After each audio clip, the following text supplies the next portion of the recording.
So, hello and good afternoon. Today, I just want to talk about communication skills. Communication skills are very, very important for the public role, for your profession, for your academic pursuit, in your career, in your business, in your relationship, everywhere. How you speak has a effect. If you are able to speak impressively, effectively, cogently, and are able to communicate your point of view, it is going to be a very good thing for your progress. People will get a very good impression of you, and this is what is required from an intelligent person who is able to communicate his mind to the other side effectively.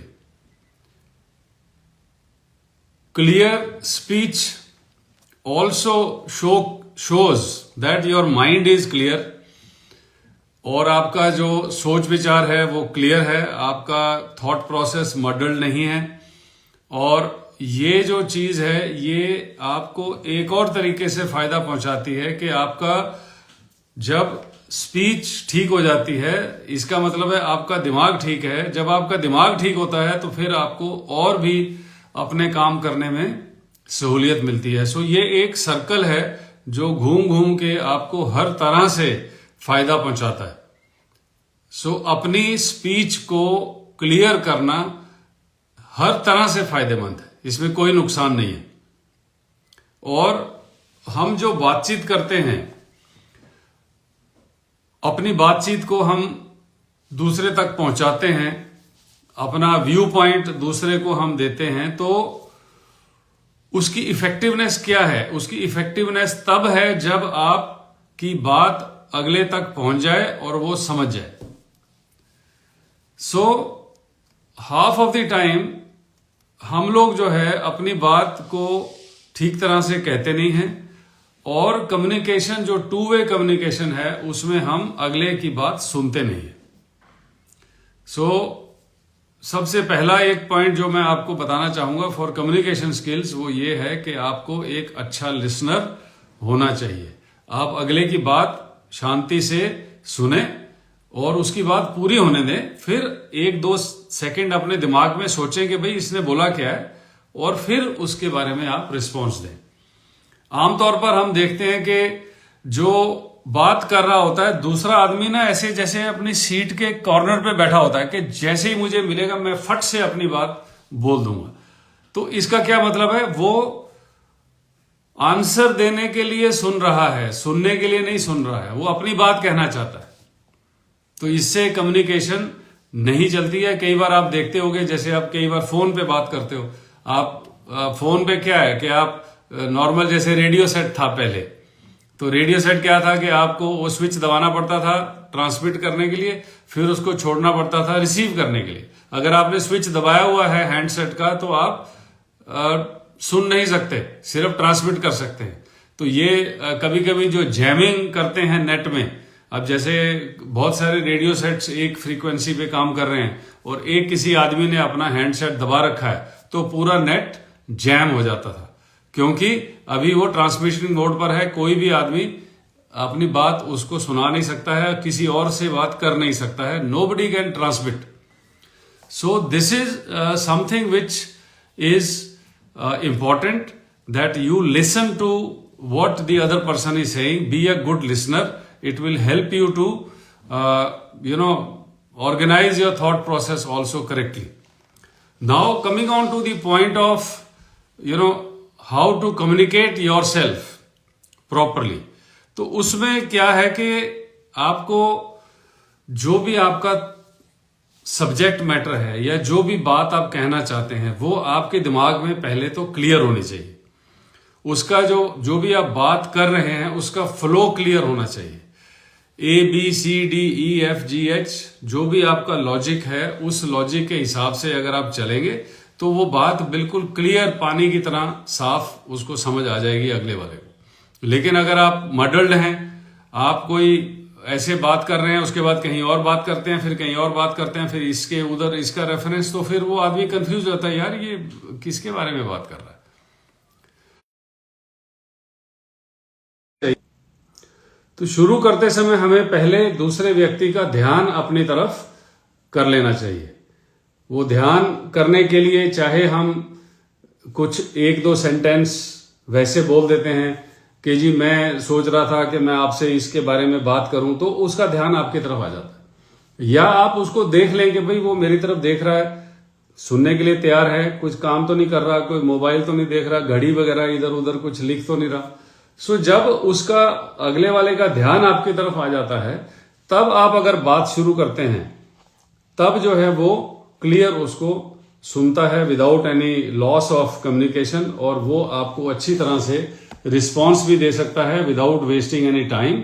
और उसके साथ आपकी जो बातचीत की speed है, वो speed ऐसा नहीं होना चाहिए कि आप टर से बोल रहे हो और आपको डर है कि पता नहीं कब मेरे को बोल देगा, अच्छा चुप कर जाए या मेरी बात सुन, तो आप उसके इंटरप्शन के पहले ही अपनी सारी बात कहना चाहते हो, बहुत तेजी से बोलते हो, और उसमें भी आपका क्लैरिटी कम हो जाता है, अगले आदमी का इंटरेस्ट कम हो जाता है, और वो परेशान हो जाता है कि यार ये क्या बोल क्या रहा है।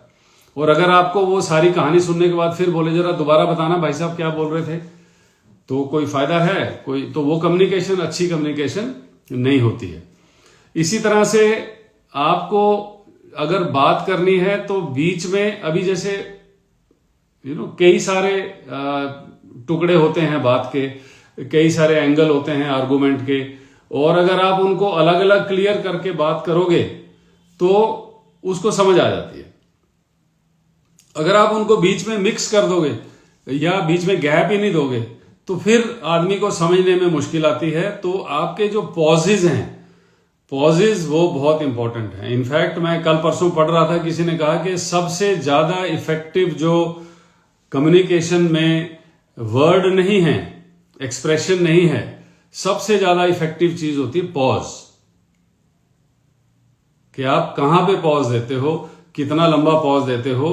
अभी वो हमारे स्वर्गीय Atal Bihari Vajpayee ji was very famous for pauses, but then sometime उनके पॉज बहुत लंबे हो जाते थे, तो उतने लंबे लंबे नहीं, लेकिन पॉज देना बहुत जरूरी है। और आपको उसके लिए जैसे लिखा हुआ होता है, मान लो आप कोई लिखी हुई चीज पढ़ रहे हो तो उसमें कॉमा होगा, कहीं पर सेमी कॉलन होगा, कहीं पर कोलन होगा, कहीं पर डैश होगा, कहीं फुल स्टॉप होता है, तो वो आपको देखना पड़ेगा कि वो थोड़ी सी ब्रेक के लिए ही दिया जा रहा है, सो दैट आप उसको थोड़े से गैप से बोलेंगे, एक आधा सेकंड, तो उसका इफेक्ट पड़ता है। अगर आप एक इकट्ठा लंबी लाइन में बोल देंगे तो फिर वो उसको कॉन्टेक्स्ट में वो समझ नहीं आता है। इसी तरह से वॉल्यूम, अभी कई लोग हैं वो बहुत जोर से बोलते हैं और मतलब ऐसा लगता है यार कि कान मतलब फट जाएगा, तो वो आदमी इरिटेट हो जाता है। कई लोग जो है वो बहुत ही धीरे बोलते हैं और मुंह खोल के नहीं बोलते हैं, यहीं पर ही अंदर वो जीभ के अंदर घुमाते रहेंगे। सो उससे क्या होता है कि आदमी को क्लैरिटी होती नहीं। और आपको ये पता होना चाहिए कि जब थोड़ा सा आदमी बुजुर्ग हो जाता है, जैसे भी मैं इतना बुजुर्ग नहीं हुआ हूं, लेकिन अगर मेरी उम्र से और भी ज्यादा कोई सीनियर हैं, मान लो बुजुर्ग आपके हैं, टीचर हैं, जॉब में कोई बॉस है, तो थोड़ी सी जो उम्र के साथ में उसकी सुनने की शक्ति भी कम हो जाती है। तो अगर आप थोड़ा सा जोर से बोलेंगे तो उसको क्लियर सुनाई देता है। ये एक ट्रिक है जो मैंने बहुत देर में सीखी थी, जब मेरे बॉस एक जनरल साहब थे, एंड आई रियलाइज कि इनकी थोड़ी सी सुनने की शक्ति कम हो गई है। 58, 59, 60 साल के होने वाले थे, तो मुझे जोर से बोलना पड़ता था, तो इट वॉज वेरी क्लियर। वो धीरे बोलेंगे तो फिर वो दोबारा से पूछते थे कि क्या करना है। इसी तरह से आपको अगर सारी बात आप कर रहे हैं, लंबी चौड़ी बातचीत है, तो it will not be bad कि अगर आप उसमें लास्ट में अपने जो 2-3 पॉइंट हैं उनको आप रिपीट करें या उनका आप कंक्लूजन कर लें, और इसी तरह से रैप अप उसको कर लें, सो दैट अगर वो लंबी चौड़ी बातचीत में अगर कहीं उसका थॉट प्रोसेस इधर उधर भी चला गया है तो फाइनली वो आपकी बात सुनने के लिए समझने के लिए बिल्कुल तैयार हो जाएगा कि हाँ भाई अच्छा चलो ठीक है, इतनी लंबी चौड़ी बात हुई, अब हमने क्या क्या 2-3 मुद्दे किसके ऊपर हमने बात किया है। और सबसे बड़ी बात है जब हम बात करते हैं आगे वाले का रिएक्शन कैसा है, ये भी अगर आप ध्यान में रखेंगे तो आपको पता चल जाएगा भाई ये इंटरेस्टेड है या मेरी बात सुन रहा है या दिमाग इसका कहीं और चला गया है। अभी कई लोग होते हैं वो डे ड्रीमिंग करते हैं और दिमाग में उनके कुछ कुछ चलता रहता है, तो आप उनसे अगर कुछ बोलोगे थोड़ी देर के बाद उससे पूछोगे भाई मैंने आपको क्या बोला था, तो वो जवाब नहीं दे पाएगा बिकॉज उसका दिमाग कहीं और चल रहा है। सो ये भी एक इफेक्टिव कम्युनिकेशन और खास करके जब आपके पास समय कम हो तो उस समय अगर आप उसको 2-3-4 बार समझाना पड़े या आप उसको समझा करके आप भेज देते हो और वो जाकर के फिर बोले नहीं जी आपने ऐसा नहीं बोला था, ऐसा बोला था, सो वो चीज भी थोड़ी सी ध्यान रखने वाली होती है कि आप उसको देखो भाई वो इंटरेस्टेड भी है, ध्यान दे रहा है, मतलब अटेंशन है उसकी या नहीं है। और ऑफिस में और बिजनेस में और जहां पर भी कहीं डिपार्टमेंट वगैरह में आप लोग काम करते हैं तो आप जो भी वर्बल इंस्ट्रक्शन देते हैं उसके लिए ये भी जरूरी है कि अगर जरूरत आप समझते हैं किसी काम के लिए तो उसको आप या तो बोलिए कि भाई अपनी डायरी में नोट कर लो या आप उसको एक किसी तरह से व्हाट्सएप मैसेज या कोई और तरह से उसको कंफर्म कर दीजिए कि भाई ये काम इस तरह से करना है। तो अगर वो आदमी बैठ के डायरी में नोट कर लेता है आपका स्टाफ तो वो भी चीज आपकी गुम नहीं होती है, क्योंकि कई बार जो चीजें वर्बल हम बोलते हैं वो भूल जाते हैं, फिर उसके बाद बोलते हैं जी आपने तो बोला नहीं था, क्या प्रूफ है कि आपने बोला था। तो अगर उसने डायरी में लिखा हुआ है तो वो बिल्कुल ठीक है। मैं आपको अभी 2 छोटी छोटी चीजें बताता हूँ। एक हमारे मेरे सीनियर होते थे, तो when I was the CEO he was a brigade commander. उसमें वो जो है जो भी किसी को टास्क देते थे तो वो अपनी डायरी में लिख लेते थे और हम लोग नॉर्मल सुन के आ जाते थे तो काम करना है, तो then suddenly someday he will sit and he will open a diary and he will say so and so you are suppose to do so and so today. So we were quite taken aback, and then we realized कि he notes down whatever he tells you, it doesn't mean कि he will forget, he will note down। जो भी वो बोलते थे वो चुपचाप से डायरी में लिख लेते थे। तो उससे क्या होता है कि काम का जो इफेक्टिवनेस है वो रहता है और आप लोग चीज को भूलते नहीं हो, और 1-2 बार टुकाई हो जाएगी तो जो अगला आदमी है वो भी ध्यान रखेगा कि भाई ये चेक करता है तो इसलिए मेरे को ध्यान रखने की जरूरत है।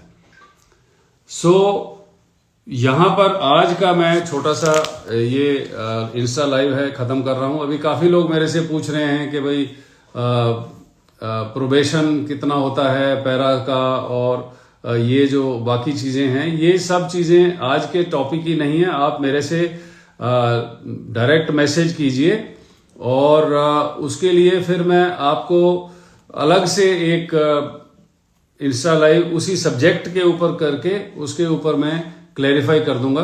एंड आई होप कि all of you will be able to improve your communication skills. And सबसे आखिर में मैं आपको एक चीज बताना चाहता हूं।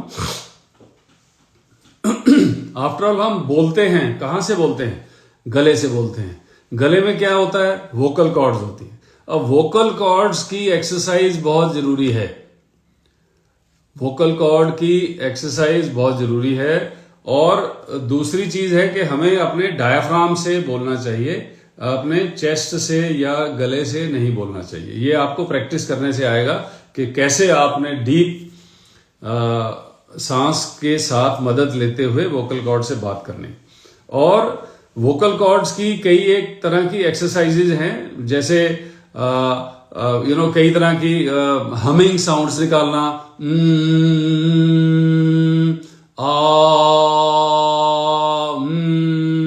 तो कई एक इस तरह की आवाजें निकालने के लिए भी आप अगर प्रैक्टिस करते हैं तो उससे वोकल कॉर्ड्स आपके स्ट्रांग हो जाते हैं।